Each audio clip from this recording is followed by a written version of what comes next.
Hello, and welcome to the Halifax Partnerships webinar on business resilience and lessons learned from the pandemic. I'm Jason Guidry, and I'm part of the Halifax Partnerships Smart Business team.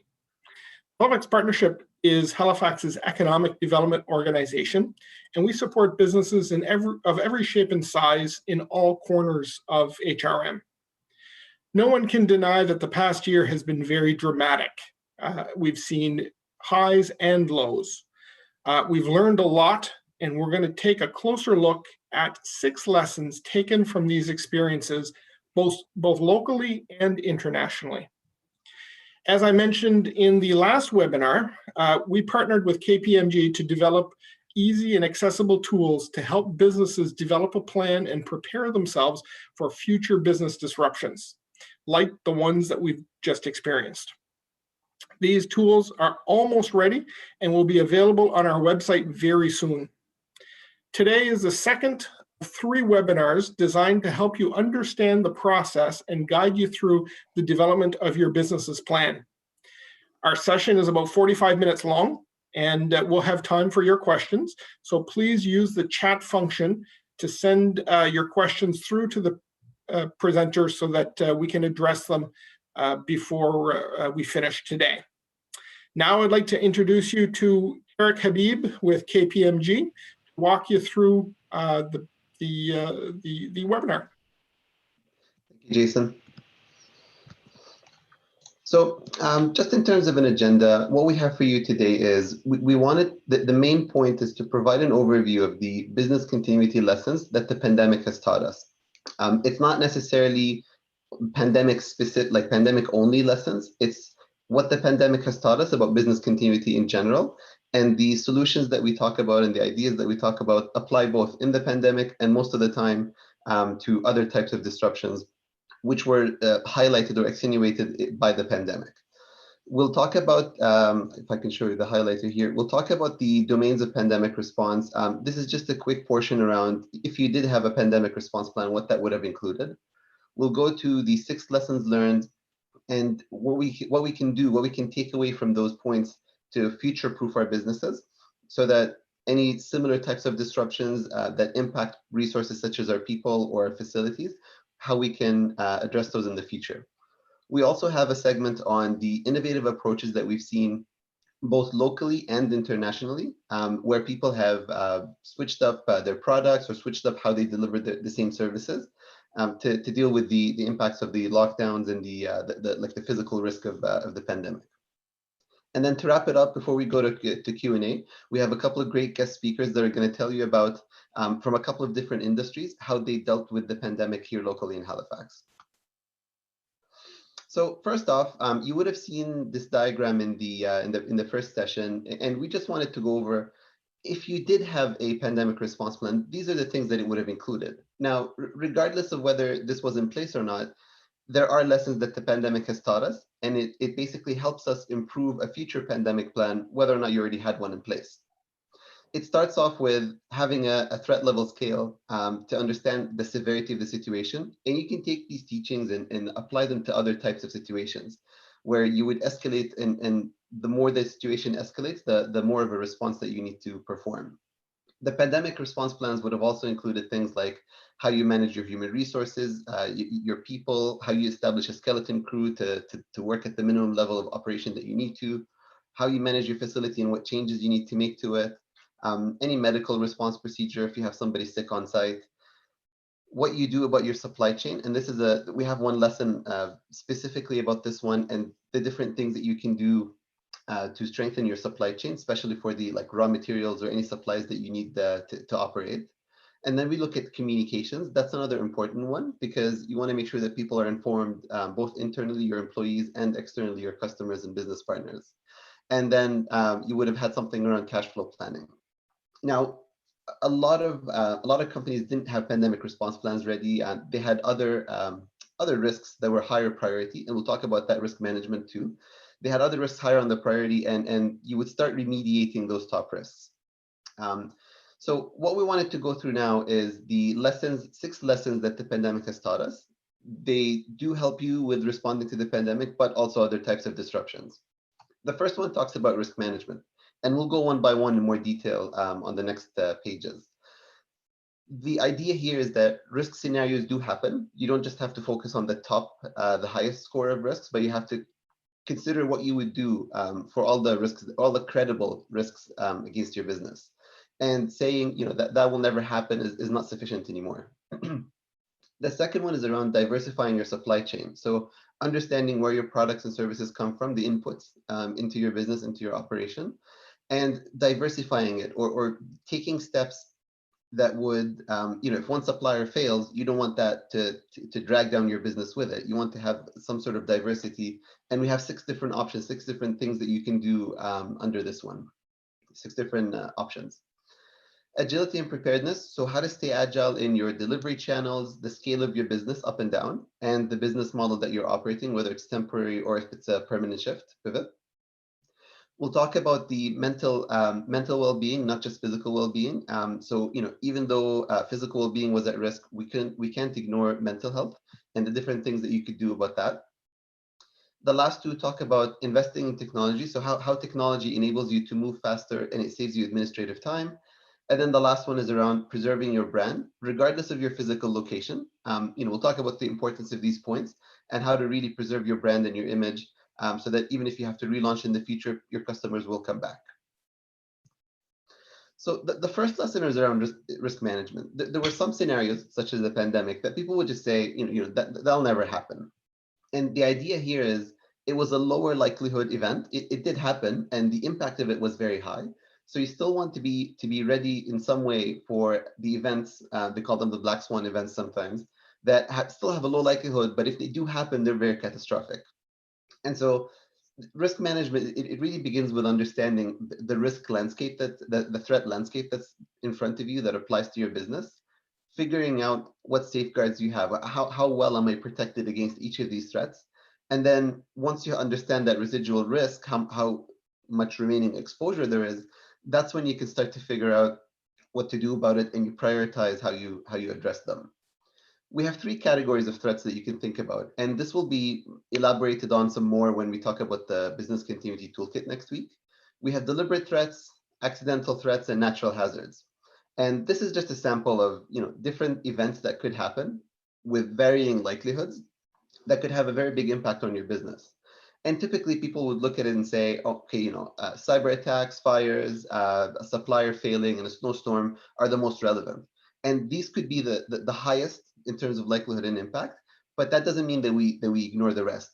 It's just that we prioritize resources to focus on the top ones, but we give some consideration, even if it's just on paper, to the rest of the scenarios that could hurt our business.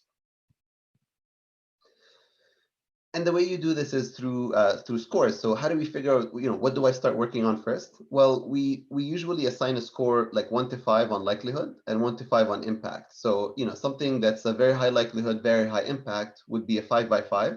It gives you a score of 25. So that's the highest. That's the first one that you would start working on.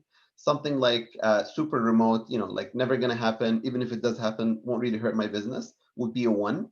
And, it would be lower in the list, and you would eventually get to it, but you would start off with the higher likelihood, higher impact risk scenarios. The second lesson is around supply chains. So the 2 things that the pandemic has taught us is, first of all, you have to understand your supply chain, where the products come from, what risks that supply chain could experience, and then to diversify it, maybe have a nearshore option. The pandemic has shown us a ton of shipping and logistics issues. There are other, that's not the only scenario. The pandemic is one type of supply chain disruption. Another one can be that the supplier themselves, the one supplier that you work with, or group of companies, maybe that supplier goes bankrupt. Or maybe there's, recently, like a year or 2 ago, we had the rail disruption, the railway disruption. These disruptions to the supply chain can happen through different reasons, and that basically shows you that you can't just place absolute reliance on one supplier, one single third party, because if something happens to them or their ability to get you the product, that drags down your business with them. So we have 6 options, 6 different things that you could do about this. If we're talking about utilities providers, those are still third parties that you depend on. If that utility is super critical to your business, you can't be out without power, water, other types of utilities for a prolonged period. Let's say you're running something where you have people on site in a like a nursing facility or anything like that. You can't afford to lose power for 2 or 3 days, so you'd have backup resources like a backup generator. Or if we're talking about something, you have a manufacturing process that needs water supply, you may have like an extra tank. So this is where you have extra supply, extra other source of what that third party was providing you. The second one is around having a backup supplier. So don't just depend on one. Identify a backup, have a contract with them. It's not enough to just have this on paper. We've seen a lot of companies where they would say, all right, if this supplier is down, I'll just go buy from that one. But they never actually talked to that other backup supplier. And what happened is when COVID hit, that supplier's capacity went down. And so they could only service their current customers. They couldn't take on any new customers. So the 2 points here is that you either have at least like a paper agreement with them, or you would diversify your purchasing and actually start buying, even if it's like a small portion, you would start buying that from them. The fourth option that you have is an improvement to the current supplier contracts. So this is where you would have the contract would include, like business continuity requirements for the supplier, and they would actually give you test results to show that they've tested their own business continuity capability. Another option, it doesn't work in all scenarios, but this is, if possible, you could try to do this. If it's something like a service, there's a third party doing a portion for you, you could train the in-house people, even if it's one employee that you have, on how to do that. They could shadow them, for example. So if that supplier is disrupted, the internal folks could take care of it. That doesn't work in all situations for all third parties, but it's one of the options that you have. And then one of the other ones is if you're working with a third party, especially a smaller one, you could have clauses in your contract that if they go bankrupt, you could hire some of the specialized people that you depend on. So again, this only, not many companies would be willing to do this, but if you're working with a smaller provider and they want to make sure that their people are taken care of, if they face any financial difficulties, they would put that in the contract. The biggest one that we saw come up during the pandemic was this one, having a backup supplier on paper. We just wanted to highlight it. It's not enough to just say, I'll go buy from that one. It's, out of all these options, most people went for, writing down, I'll just buy from that one. But that person, that other supplier they didn't have capacity to meet them. So you have to engage with them, at least have a contract, at least, see if you can actually diversify your supply chain, buy from two or more. And it also helps it basically supports local. So if you have a local alternative, you don't have to worry about railways and shipping and airplanes and all that. It's locally produced, if possible.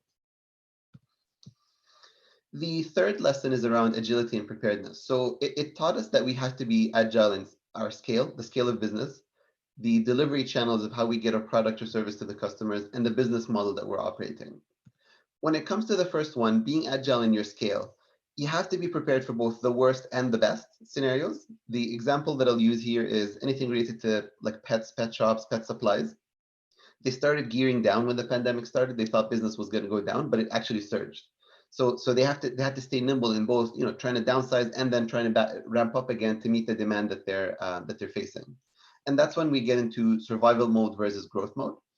In survival mode, you're maintaining the skeleton crew, the bare minimum amount of employees that you need to operate. You have to preserve cash and renegotiate your line of credit, renegotiate your rent, try to renegotiate anything that you can because it's survival mode. And then focus on the top tier of customers. So the ones that are definitely going to come back, the bigger volume customers, that's what we have to focus on. When it comes to growth mode, on the other hand, you would also want to have a plan for how you can quickly scale up, even if it's temporary. So you can have pre-screened people. So somebody, you already like them, you can quickly onboard them. Whereas instead of just having to start looking for resumes as soon as business is booming, you would also have a plan to cross-train them or ramp them up without taking away too much time from the existing people. So if you had 5 employees and you need to ramp it up to 8 or 10, that's going to slow down the original 5. So you need to have a plan to get those new ones up to speed without impacting the capacity of the first one, the original 5. And then you have to balance the quality against the speed of delivery. So you would increase the speed of how you deliver your product or service, but while maintaining the quality. The second portion, the agility and delivery channels, this is where we're talking about how you used to get your product or service to your customers and how you can stay agile there. So, if you had an in-person service, if you had a physical storefront, on-site experience, there are different options that you could do for each one of these. For example, if it was an in-person service, you could do something like a self-service kit, where, instead of like bringing something to someone, you give them a kit where they could get to do it at home. If it was a physical storefront, you could do home delivery, curbside pickup, sell it online. There are different options where somebody doesn't physically have to come to the store. And my favorite example is when it comes to on-site experiences. I've seen examples where if you're allowed, you do a private session. So you book out the entire venue. So you're with your family bubble, or renting out the equipment or the rides. And the example that I have here is I've seen a provider rent out the bouncy castles. So instead of taking your kids to their facility to play, they just drop off the bouncy castle and the inflator for it, and they would pick it up after a week. They would rent it to you, so that they're using the same assets that they had to still provide a service. It's just a different way of delivering it. When it comes to the business models, the most important thing that we'll say here is it has to be a calculated business move. So depending on how much risk you're willing to tolerate. If you already had a successful business model, you just want to pivot in the short term, you have to maintain your ability to pivot back and go back to the originally successful business model that you had. Whereas if you had a more inefficient business model and you were working on pivoting anyway, that's when you would have more risk appetite to do a pivot. But the key thing here is maintain your ability to roll back to something that worked. For example, once the pandemic is over or it starts to slow down. We do have more examples on some innovative ideas that we've seen both locally and internationally that we'll go through after the 6 lessons. Lesson number 4. So mental and physical well-being. So physical well-being, we all know the directives, the distancing, the masks. A lot of guidance came out around that, but not enough came out around maintaining the mental health of people. Being at home, working from home, I can't emphasize enough the pressure it puts on people. And that's where we have to, employers have a duty to respond to do 2 things. They have to maintain awareness and communications with their people, but communication is on its own is not enough. There needs to be like actual support that's provided to people. When it comes to awareness and communication, we have to build awareness, build a supportive culture, make sure we remind the employees that they're still one family, even though they're apart. A big one is encouraging feedback. So understanding from them what you could do to make things easier for them. And then maintaining social interaction. I've seen tons of companies that, still have their Friday social, but on, virtual, bring your own drink, or they still maintain that bond outside of work with their coworkers. But communication alone is not enough. That's where you have to have some more active support for people. Offering flexibility in work. So if it's possible, flexibility in the hours, especially for parents working from home. Offering access to programs, especially mental health programs, if that's available as part of the benefits. A big one is acting on feedback. So it's not enough to just collect feedback from people. We have to act on it. We would prioritize, what can we do this, and it's not going to cost us a ton more and just make people's lives easier. We'll do it. And then that also helps with reducing the workplace stress. So if people give you feedback on how to reduce their stress, and it's a reasonable suggestion, you can do it. And that goes a long way in maintaining not just their physical well-being, but also their mental health. Investing in technology. So that's the 5th lesson. And the idea here is that technology helped a lot of people pivot quickly. But we didn't want to just say, go, start selling online or start building a website. We wanted to talk about how you can integrate the different pieces of your business through technology, which would save you a lot of time, a lot of effort, and it would remove some physical barriers, especially with the use of paper, the use of spreadsheets. You could basically hook this up all together. The way we look at it is, we have front office, middle office, back office. These are technology terms that are used in the IT world. And they're really talking about slices of your business. So you don't necessarily have to have separate offices for each of these things. These are just views of different pieces, basically chunks of your business that focus on the customer facing stuff, the middle office, which looks at how you run your production, how you do your service order fulfillment, and then the back office is what's completely invisible to your customers, where this is where you do your finance, your your HR, all that background stuff. And typically, you would want to have a roadmap. You would want to start with, for example, the front office stuff, the really shiny customer-facing things, the website, anything that helps improve the customer experience, improve, drive more sales. This is the front, the customer-facing portion of technology. The middle office is, the things that you would use for production, order fulfillment, the stuff in the middle that is related to service delivery could be sometimes transparent to the end to the customer, but it's still, it's not like the website. It's the stuff they use to deliver the service. And then the back office is completely invisible, like finance and document management. And part of the roadmap that I mentioned is you would want to work on these things. It's expensive to do the whole thing all at once, but you would want to put in place solutions that eventually you can hook up together to what we call the having a connected enterprise.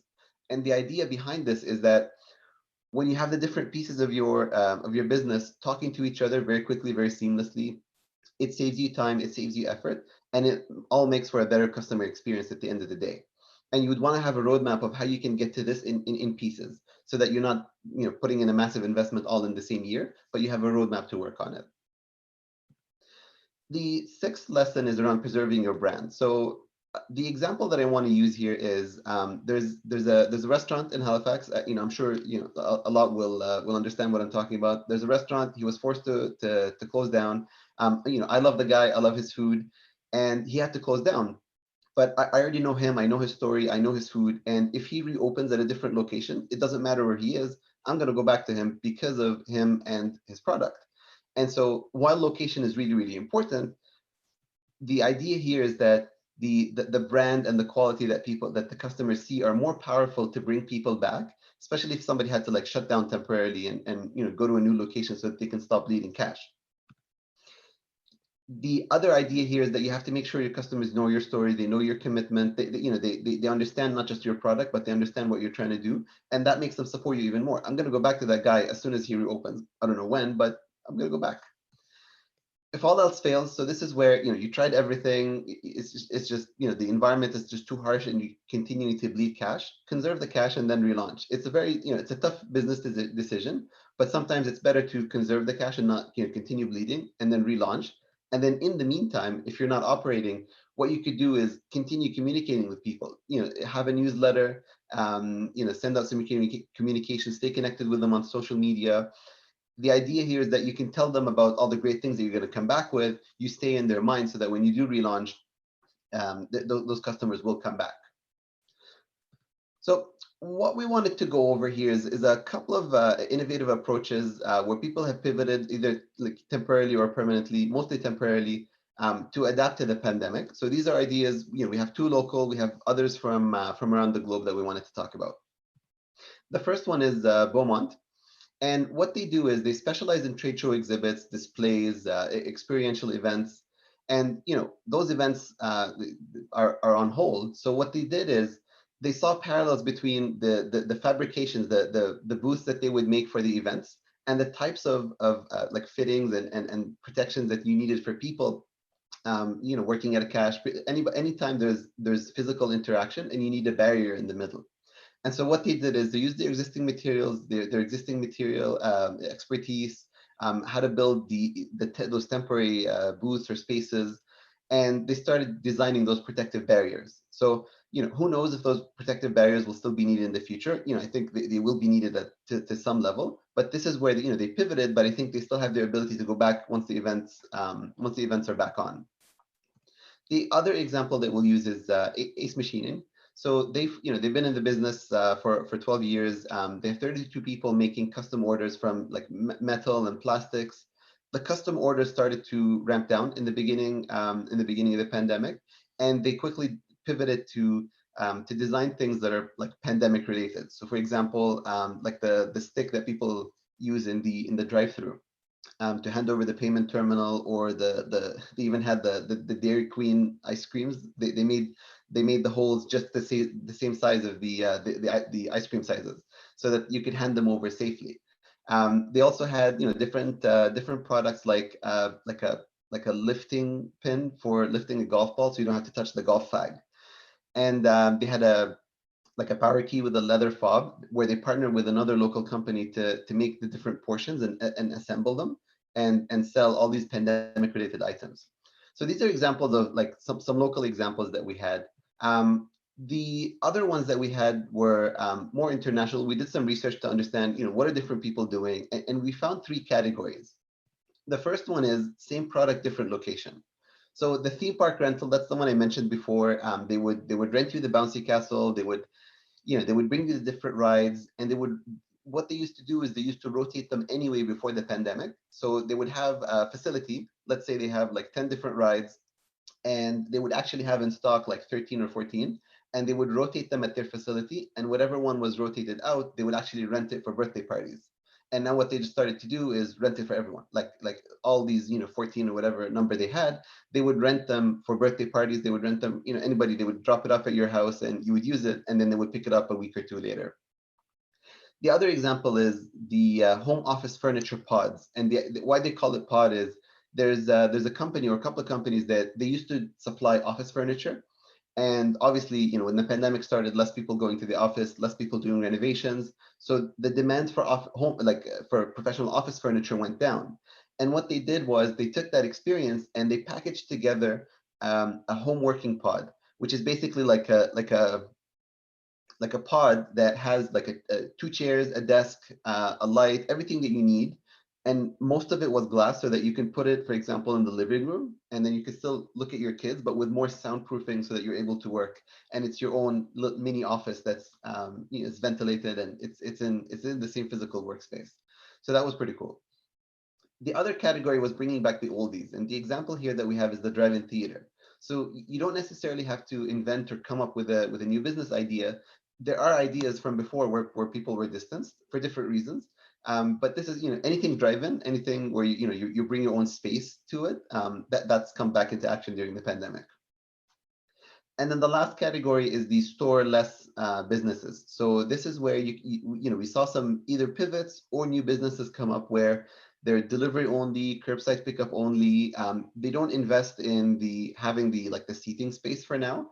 They just invest in the industrial kitchen, or they invest in like a production facility, and it's all delivery or pickup. And the idea here is it lowers your investment, it lowers your overhead cost, whether it's if you're expanding and you expand into a new location, or it's a net new business. And if you're expanding, like the new location can just be delivery only. The other one is self-service kits. So for example, there was a dessert maker where, like you had to have the dessert fresh. So instead of delivering it or you go to them, they would give you a kit where they give you the ingredients and all the right amounts and instructions, and you would make that dessert at home, and then it becomes a family experience. So that restaurant, that restaurant, instead of closing down or slowing down, they started delivering desserts to everybody, the dessert self-service kit.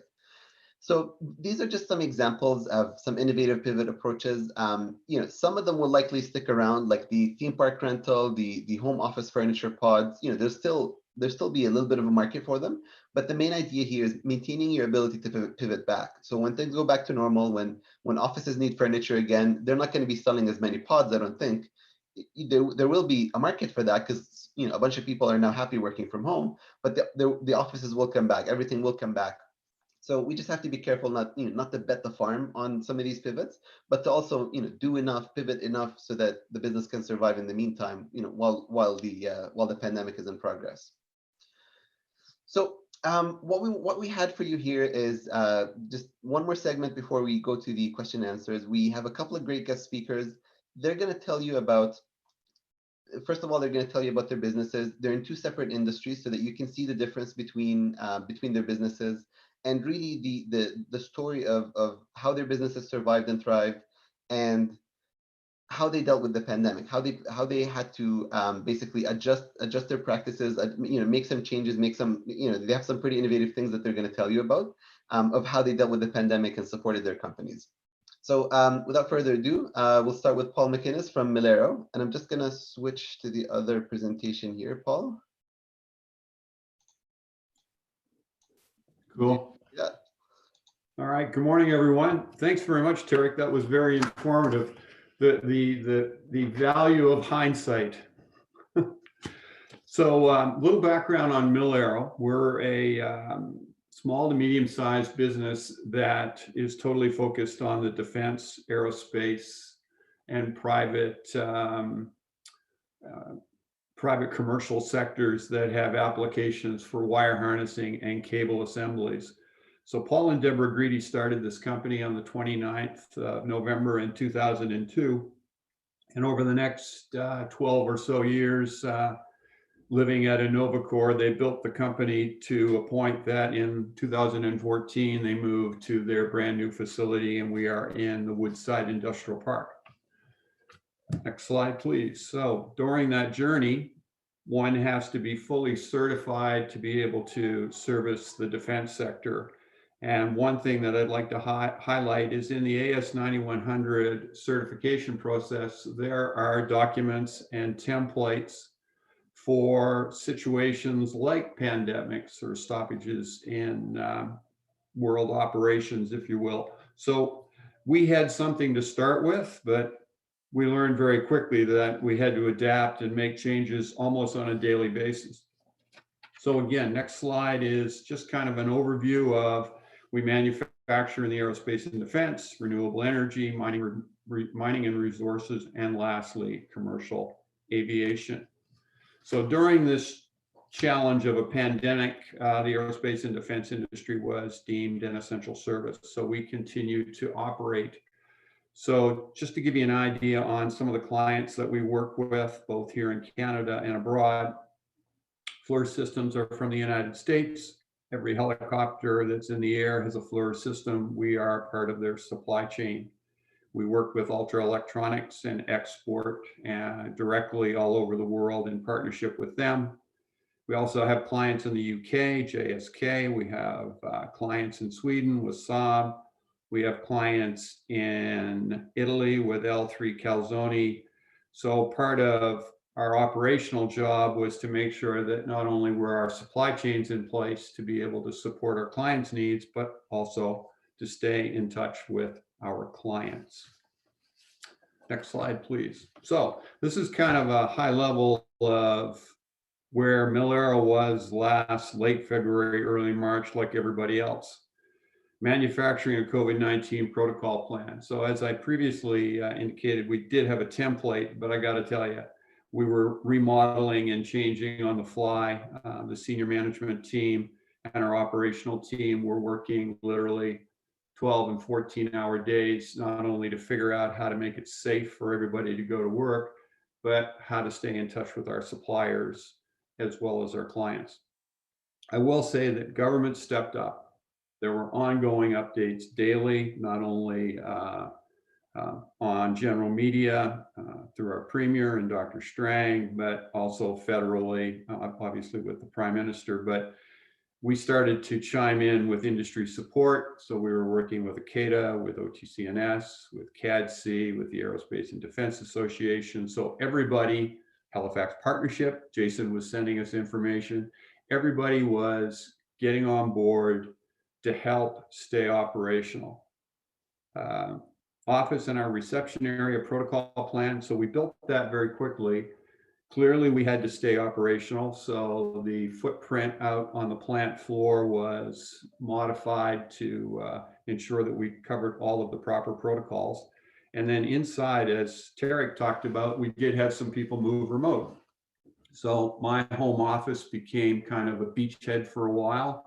The senior vice president, Deborah Greedy, she worked operationally from her home, and our front staff also worked from home, including our accounting. So over time, we started to adapt and allow for people to come in for 1, 2, or 3 hours a day, but we were very conscious about making sure that it was a safe environment. Big thing right from the get-go was the employee buy-in, not only on the floor, but also in the office. Employees embraced this. We gave them power. We gave them the ability to be able to say, hey, this isn't right, or can we change this, or how can we improve things so that we're in a safe working environment? As we all know, one case, plant shuts down. So the staff helped develop the model with us. And that really empowered them, not to belabor that, but it really empowered the employees. And when I went out on the floor in the mask, as we all got comfortable with wearing, I saw responsibility that I hadn't seen before. So it worked very much, and I really contribute that to the leadership of Paul and Deborah Greedy and our senior management team. Communicating the strategy and executing the plan. Well, I've kind of touched on that. Staff, they bought in. Suppliers in the supply chain and customers. A little bit about our supply chain. We have a very defined supply chain. And I think Tarek talked about earlier, having one or two people at each area within our supply, one or two companies within each level of our supply chain are important to have. But not only did our suppliers step up, but our customers' needs were there. As an essential service, people were continuing to ask for product, and we actually saw significant increases during the pandemic. Next slide. The luxury of having a remote office. So we also have an office at Cove. So occasionally I would drop in, and Cove stepped up as well as a government agency with Develop Nova Scotia. They made it work. They worked very hard to make it a safe environment. So I was very comfortable when I went there, and I was very comfortable inviting guests and being able to use the boardrooms that were there. So I guess kind of as a summation, MilAero was well prepared. We had solid processes in place and ongoing policies to meet staff, customer, and supplier needs. If all of those aren't working together, we might as well shut the doors and go home. MilAero experienced, as I said earlier, business growth during the pandemic, and the key element was and is ongoing communication with staff, suppliers, and customers. And lastly, on the BD side, don't stop. Engage to ensure that our customers' needs are being fulfilled, which led to business growth. And I thank you. Thank you, Paul. So one of the most important lessons I take away from this is the employee buy-in portion. So other than the preparation and focusing on BD, really what I understood, Paul, is everybody had to buy in to make sure that they all go home and that the plant continues running. So the employee buy-in, making sure you listen to them and get their feedback, that was very important. Alrighty. Next up, we have Lynn Buckley from Agenda Managers. Good morning. Good morning, everyone. And thanks, Jason, for inviting us to participate today. And thanks, Tarek. Similar to Paul, I've learned a lot in the last half an hour. And gosh, I wish you had presented this all about 18 months ago. Unlike MilAero, we didn't have a great plan in place for dealing with the circumstances that landed on our doorstep a year ago in March. I'll first talk a little bit about Agenda Managers. We're an event management company. We specialize in gatherings of people who are in the same space. We were never officially told to close at the beginning of the pandemic. We aren't really officially considered a tourism supplier. And in fact, in many ways, we slipped between the cracks around the pandemic. In fact, our company stages 40 to 50 events a year. They're hosted in Halifax, throughout Nova Scotia, Atlantic Canada, right across Canada, in the US, and internationally. And as an event management company, we also obviously deal with logistics. And of course, we met Paul several years ago through our involvement with the aerospace and defense industry, where we managed logistics for trade missions to South America, to the UK, to France, and so on. So our business has absolutely been among the lows of the high and lows that Jason referred to in his introduction. But having said that, I prepared this one little slide that's going to feed in, and I think it'd be fair to say that being in business for more than 30 years, approaching 34 this year, obviously we've withstood many circumstances, some very directly affecting our business, like SARS a few years ago, and many other challenges over the years. And so we've embraced the pandemic as a way of looking at things differently. I'm not going to use the word pivot. I think one of the things we've learned one of the great things we learned from this past year is that we have done a fabulous job establishing our brand. If you've never heard of us, that's awesome. That is our success story. We produce events for other people, and we remain invisible behind the scenes. And the good news is our clients know about us. People know about us. The bad news is people see us as the specialists for in-person events. Early on, for example, we attempted the buzzword, we attempted some pivoting. We decided very strategically that the best strategy for us around surviving the pandemic was one of survival and not so much one of completely reinventing ourselves. We absolutely have embraced technology around doing things differently, and I'll talk about that in a minute. In the short term, we absolutely, with the full support of my 5-person team, my 5 women team here at Agenda Managers, we streamlined through cutbacks of employment, and really, just to speak very simply in brass tacks, we own our own little commercial building. We've all, at a certain point in November, decided we would work from home, as we did between March and November as well for about half the time. We turned our heat down. We canceled our snow removal service. A lot of what we did to improve efficiency has been fabulous, and we've introduced things that will survive long beyond the pandemic. Renegotiating our operating line of credit, renegotiating our insurance, changing our phone and internet service. Just a few of the things that we were able to do this past year. I've made a note here about peer support. I have developed relationships with what historically would have been considered competitors, but also small business owners in other businesses who have worked alongside of us, I have one colleague, one associate. I swear I've known him for 20 years. We've probably never talked on the phone before this past year as much as we have. Every time we were submitting our Q's applications, every time we were seeking government support, we got on the phone together and worked that out together. I think that really helped with my own personal mental health, as well as the mental health of our team here, to understand that people are sharing our circumstances, that we have people we can call on, even if just for moral support. And, back to Tarek's slide around mental health and physical health and well-being, that's been a big focus for us. So we're very, very confident about the future.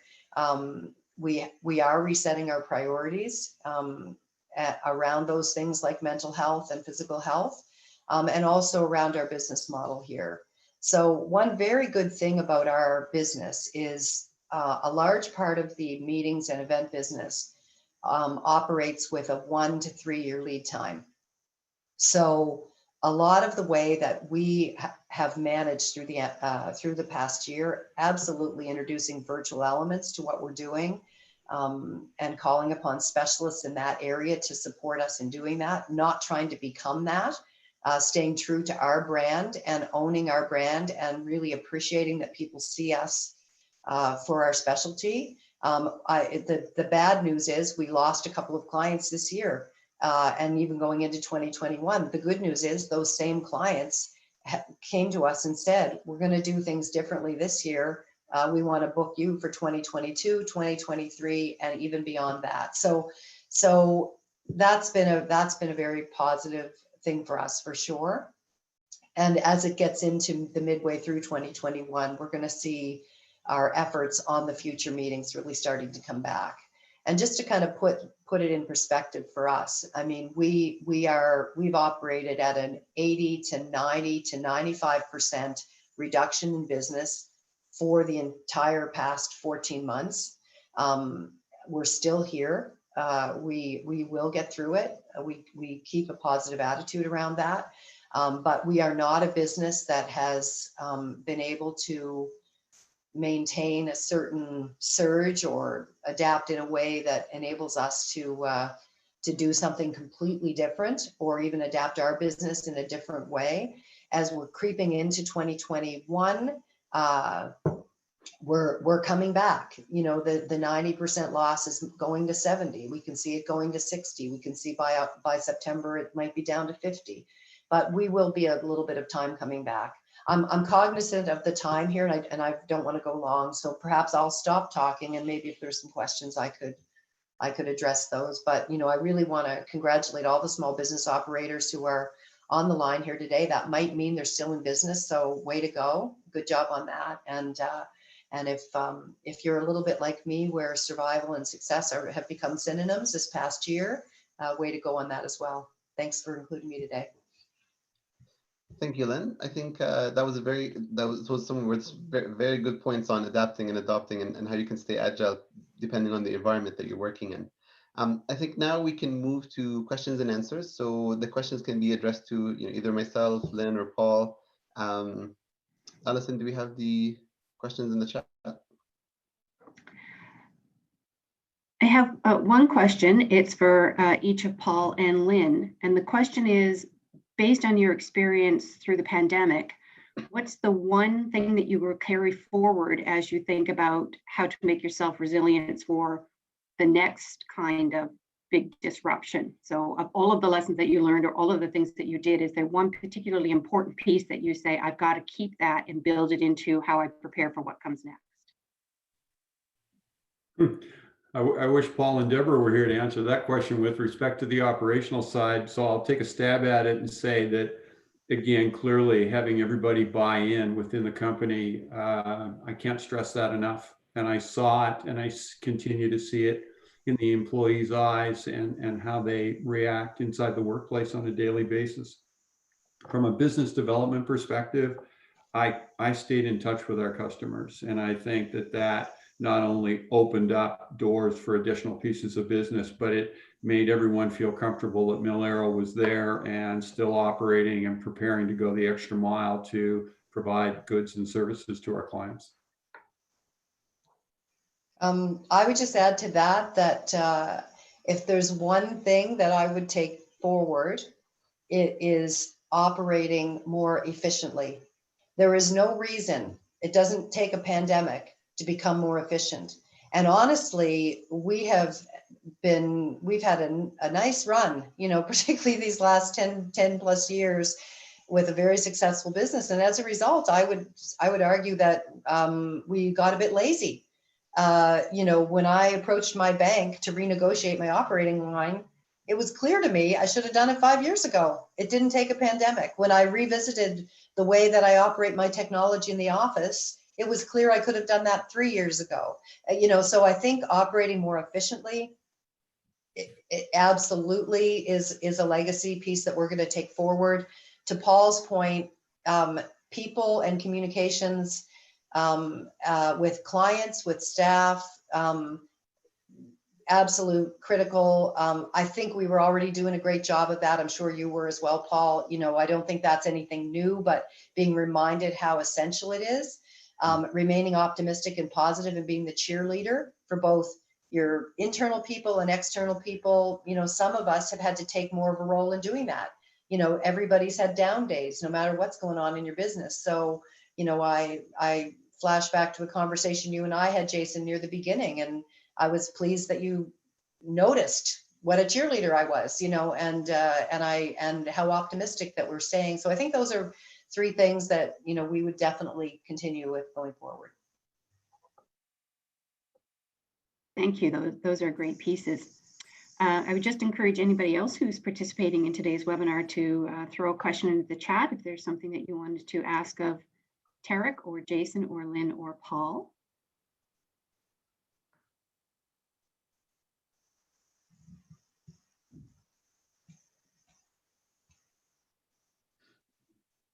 So not seeing any immediate questions.